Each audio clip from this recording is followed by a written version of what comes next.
Why do you do things which are unhealthy? Do you wish you could stop doing those things? Welcome to the Life Coaching Show, Episode 3.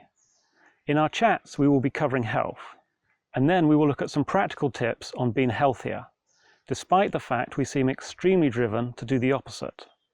Do people generally care about health, food, stress levels, and exercise levels?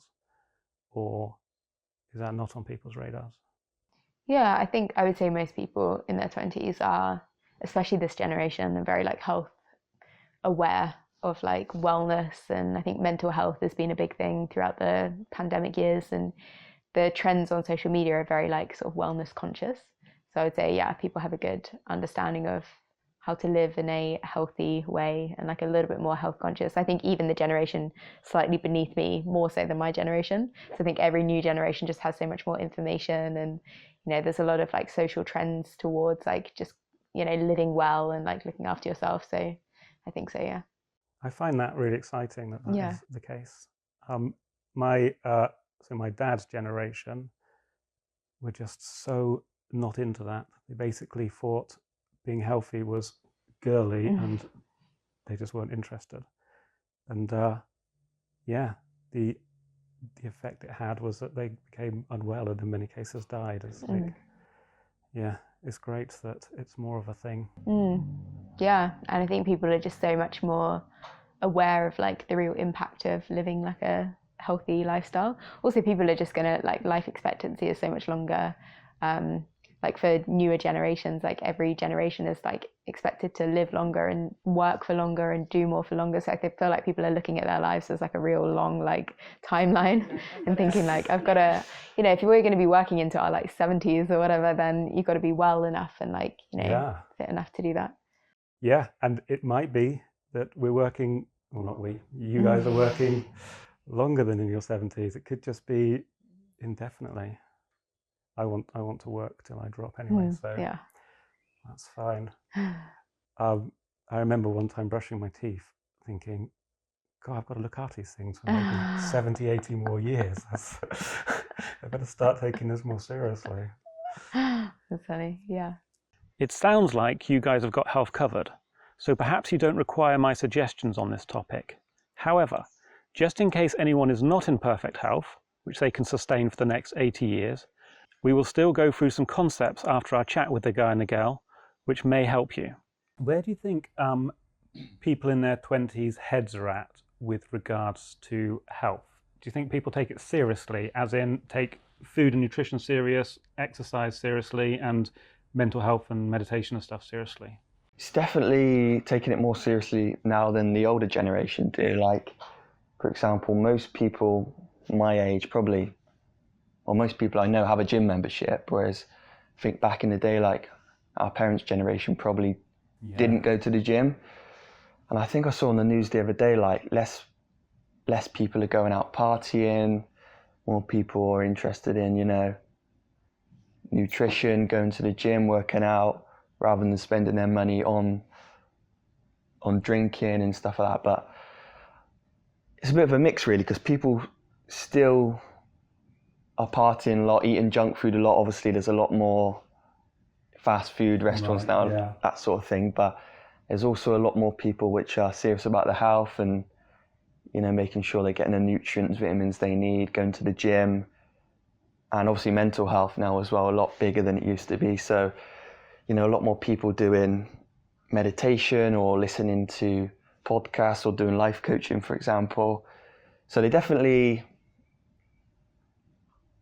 I don't know if it's more people thinking about it or it's just more normal now for people to, do all these, live a healthier lifestyle.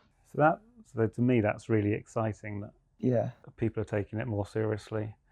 Because I think even my age group wasn't at all in their 20s. Yeah, exactly. It was just you go to the pub on the weekends and whereas people still do that, but I feel like, so people I know, it's more, in the early 20s, they would still go out every night, but now I'm getting older, I notice more people are going out less. Yeah. And I think on the news the other day, I did see a study where like more bars are closing because less people are going out, and they're actually doing more like old school nights where the older people in their 50s who used to party back in the day, they're doing more nights for them where they go back out and party. That's really funny. I saw that on the news the other day. But yeah, people in their 20s, it's either one way or the other. I think you're either like fully still in enjoyment party mode, like I know people that are still drinking, partying every weekend, and then I know people which are like, all right, you know, we're adults now, we're gonna get healthy, enjoy our Sunday morning rather than being hungover, and that sort of thing. So definitely taking it more seriously. But in many countries, health has been declining steadily for the last 50 years, despite the fact that information and interest in health has been increasing steadily. Fortunately, the world of medicine is better able to patch up our falling apart bodies and keep us alive. But it is not really great that health is getting worse. If you remember 7 years ago, at the beginning of this video, I asked you the question, why do you do things which are unhealthy?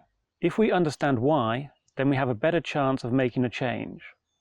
We are going to cover both why we do unhealthy things and how to change. There are two main reasons we do unhealthy things. One is evolutionary impulse, and the other is incorrect or missing information. Misinformation is a real issue, because you might be putting effort into doing something now to be healthy, which is in fact going to cause you health problems further down the line. And if you have followed advice from the medical profession and the nutritionists over the last few decades, there is a fair amount of our heavyweight health intellectuals and scientists changing their mind on what is and isn't healthy. So in a future video, we're going to look at some ways you can work out what is actually healthy for you, as opposed to trying to wade through the reams of one-size-fits-all information, much of which is saying different and contradictory things about health. It seems counterintuitive that evolution plays a role, because our ancestors did not live anywhere near as long as we do. So why would we care what they were up to? And why would we try and emulate it when it works so badly for them? Our ancestors did not live that long, and as of this moment, they are all dead. The answer to both these things are in the contrast between the environment we were evolving in and the environment now. Let's imagine that we had a fat and greedy ancestor called Greedy McFatterson, and he was sitting around an ancient campfire with his mate called Skinny Malinky. They have between them a feast because they caught a deer and they found some highly calorific fruit. Greedy McFatterson eats all of his portion, and Skinny Malinky only eats half of his. Then he says to Greedy McFatterson, "Here, have my portion." And Greedy McFatterson eats that as well. Come the long hard winter, they run out of food. Greedy McFatterson has plenty of spare calories in his big fat tummy and easily survives the winter, and then goes on to have children who have an equal craving for large quantities of highly calorific and fatty foods. Those children have descendants, and eventually you are born with a survival instinct to eat all the calorific and fatty foods. An instinct that feels as strong as if your life depended on it. Skinny Malinky tragically starved to death at the young age of 15, so didn't have any children, and so the genes for moderation and self-control were not passed on. Greedy McFatterson lived to the ripe old age of 40, until dying of weight-related health problems. Fast forward to today's environment, and Skinny Malinky would live a much longer and healthier life, because he wouldn't starve to death, and he wouldn't have the unnecessary weight-related health problems. In case you were wondering what the historically accurate weight-related problems that Greedy McFatterson came to, it wasn't a heart attack or cancer that finished him off. He actually went on a fairground ride, couldn't strap in because of his big tummy, and got flung off, hit a Tyrannosaurus Rex, and then got eaten alive. There are three elements to this story. One, we have evolved to have certain survival instincts. Two, those instincts were crucial to survival back in the day, but those instincts also came with a health cost. Three, those instincts are no longer crucial to survival, but still have the associated health cost. To a certain extent, those health costs are mitigated by modern medicine and an easier life. Now, this model is oversimplistic, and there's a lot more to it. However, I get told off for making these videos too long, so we won't go into them right now.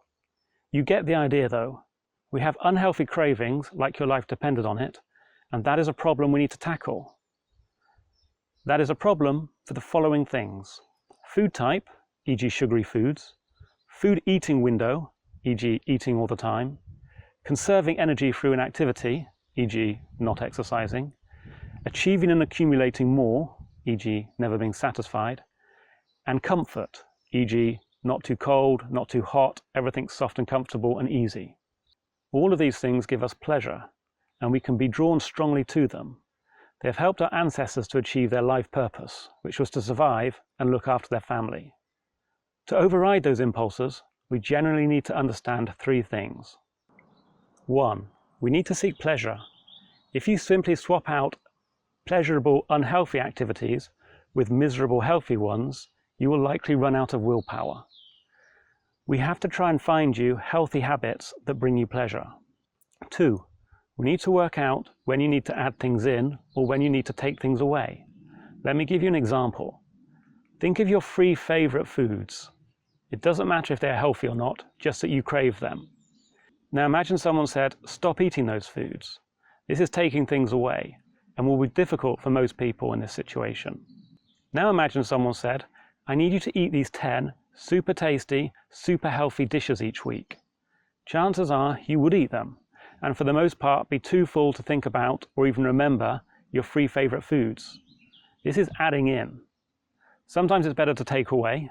For example, if you are getting obsessed with achieving and accumulating more and more, and some of that stuff is pointless and not moving you towards your goals, it's better just to take it away. It can be an instant relief and feel pleasurable. But often it is better to add in positive things than focusing on taking away negative things. The third thing is purpose. Most of us don't have the specific purpose that our ancestors had, which was to survive and to look after the family. This is because we can already do that fairly easily in this day and age, and it's much easier than it used to be. This means we have less purpose. Throughout these videos, we will be teaching you how to find out what your purpose is and how to tie in health to your purpose. The point being, we crave the unhealthy things in part because it helped us achieve our old programmed purpose. Now we need a new purpose which makes you crave healthy things so you can be supercharged to achieve your new purpose. Well, that was my 3rd episode, and what I like about these episodes is they just seem to get better and better. In our next episode, we will be starting life coaching with a real-life human being.